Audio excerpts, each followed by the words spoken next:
Hello, it's Deborah from the attic, and today I want to share my latest background papers. These will be in my Etsy store and there'll be a link below this video, so please go and check it out. But I want to do a flip through and I want to show you what these background pages consist of, and I want to give you some ideas for how you might use them, because it's not just background pages. I've also provided some ephemera and some templates. Let me just quickly show you then each sheet.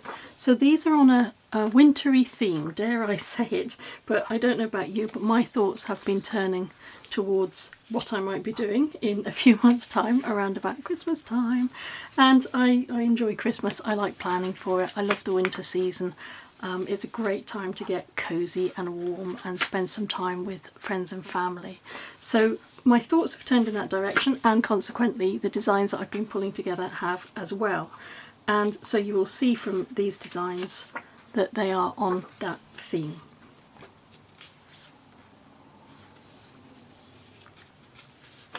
There's some lovely holly, there's some Christmas stockings, there's some berries, there's a hint of snow in the top layer of some of these pages as well, and there's pine cones as well.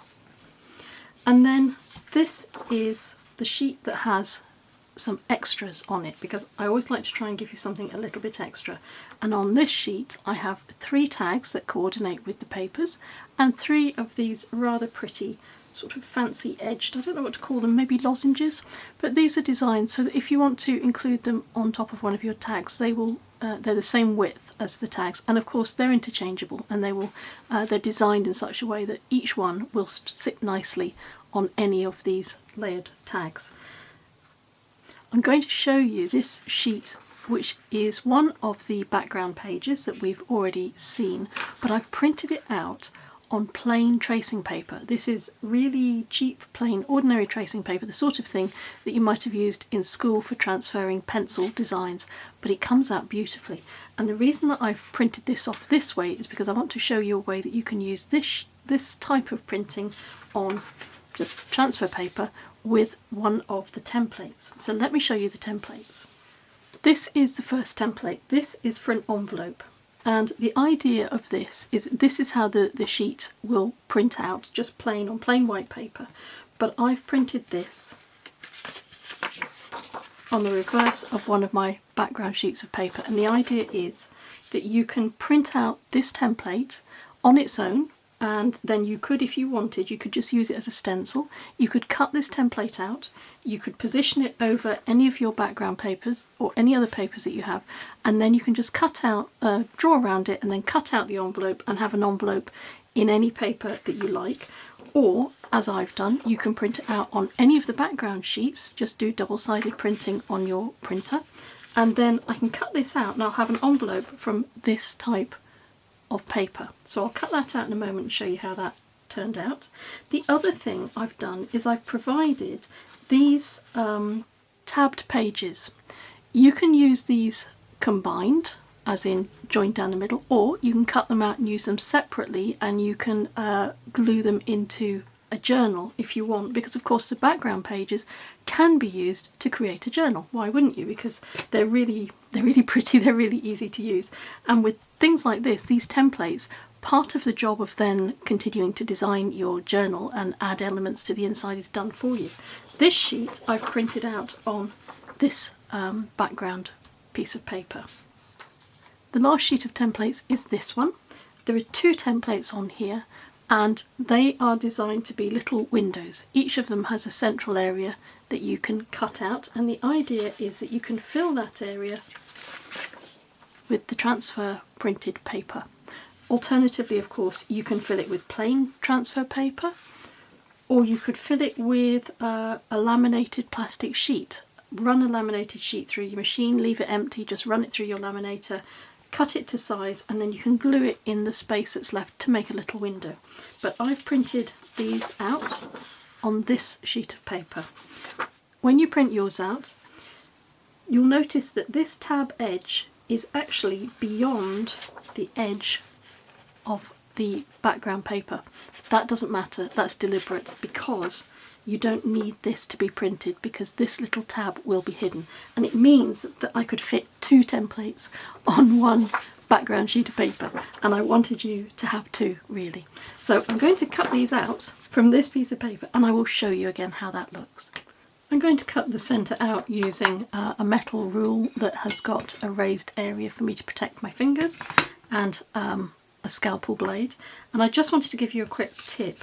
If you've got something to cut out from a design, it's best not to start by cutting out the item and then cut from the centre. It's always easier to work from a bigger sheet of paper and just cut that area away first. I'm going to cut out the centre of this and the centre of this before I cut out the rest of the design.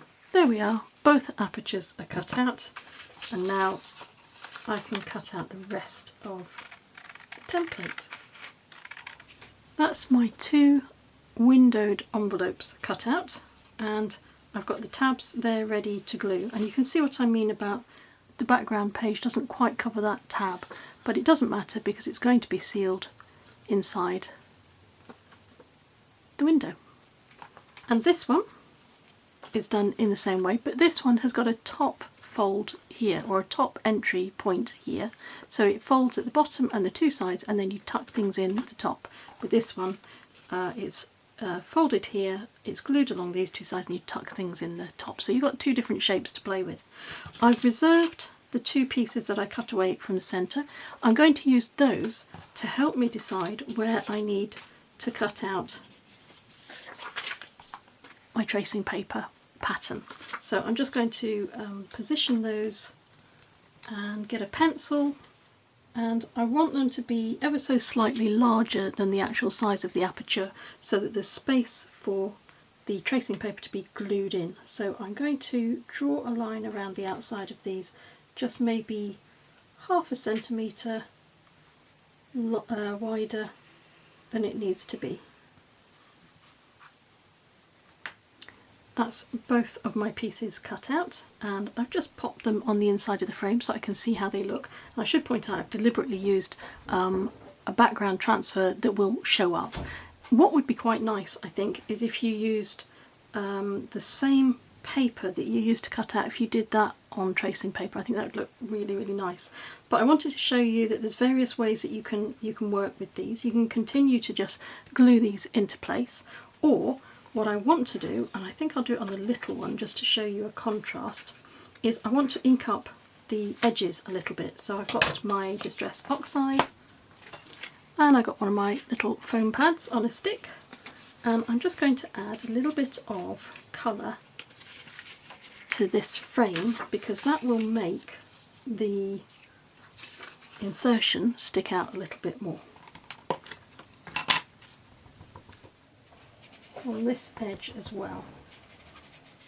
And it doesn't matter if I sneak over onto this side because that won't be seen, that will be at the back. So these papers are deliberately designed so that you can get maximum flexibility out of them, and you can add your own colour, you can add extra vintage styling to them if that's what you want to do, or you can leave them white and crisp.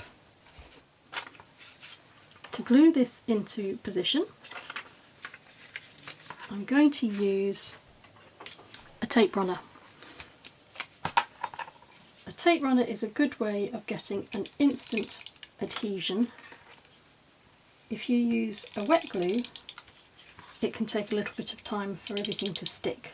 This is a quicker way to do it. I'm going to pop my tracing paper window cover in there.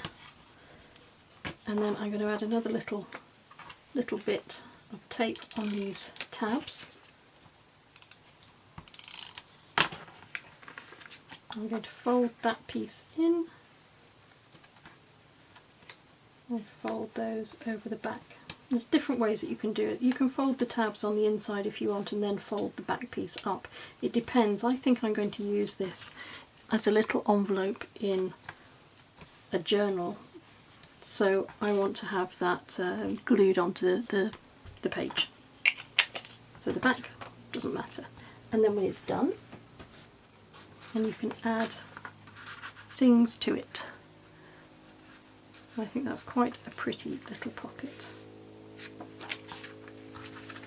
I'm going to do the same with the larger one, except I'm not going to add ink around the edges, and I'm also going to seal this differently. Fold the tabs in, and I'm going to add a line of glue there, just on the tabs, and fold the back piece over. So this is what I meant about there's different ways of doing it. And then again, I've got a lovely little pocket there.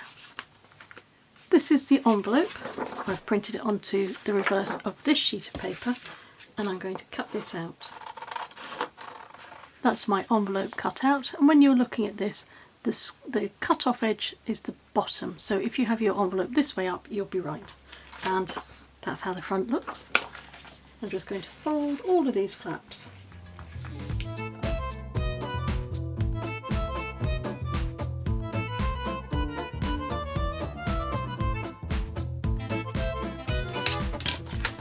And that is what the envelope looks like. And then if you're going to send it through the post, you'd need to attach an address label or something on the front. I haven't provided that because part of the reason for doing the templates on separate sheets of paper is so that you can choose what you print the template onto.